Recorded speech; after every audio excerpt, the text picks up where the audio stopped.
Okay, news आई है supreme court की। जो सुप्रीम कोर्ट के जजेस का बेंच था, उन्होंने एक अपने हाल ही केस में इंडिया बुल्स के अगेंस्ट इस चीज़ को एक्नॉलेज किया है कि आम इंसानों की तरह जजेस भी कभी कभार गलती कर सकते हैं। बिकॉज़ ऐसा नहीं है कि उनकी कभी ज़िंदगी में कोई गलती नहीं होगी। सो वो इस चीज़ को मानते हैं कि जस्ट लाइक एवरीवन जजेस की भी गलतियां होती हैं और उसको मानने में कोई शर्म नहीं करनी चाहिए। अगर कहाँ जज को लगता है कि उनसे कोई गलती हुई है, सो वो एक्नॉलेज भी कर सकते हैं उनको। सो ऐसा ही ये मैटर था इंडिया बुल्स हाउसिंग फाइनेंस का, जहाँ पे इंटरिम प्रोटेक्शन दी गई और कहा कि इंटरिम प्रोटेक्शन में आप हाई कोर्ट को अप्रोच करें और वहाँ पे डिसाइड होगा ये इंटरिम प्रोटेक्शन का मैटर।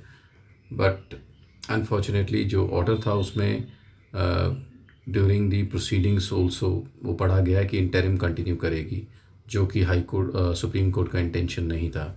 सुप्रीम कोर्ट यूजुअली क्या कहती है कि आप जब तक अप्रोच करेंगे हाई कोर्ट में तब तक हम प्रोटेक्शन दे रहे हैं, उसके बाद जो स्टे का मैटर है वो हाई कोर्ट ही डिसाइड करेगी।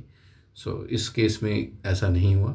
Somehow the orders were not that clear और उसमें जो इंटरिम रिलीफ थी that continued during the proceedings.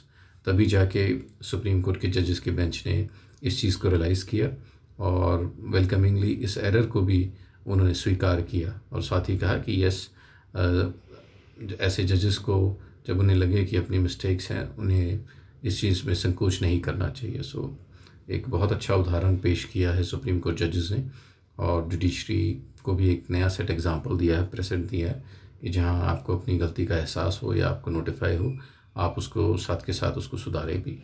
सो एक बहुत ही अच्छी न्यूज़ लगी मुझे, मैंने शेयर करना समझा आप लोगों के साथ। मेरे चैनल को लाइक सब्सक्राइब ज़रूर करें, मैं ऐसी वीडियोस लाता रहूँगा आप लोगों के लिए। Thanks for watching.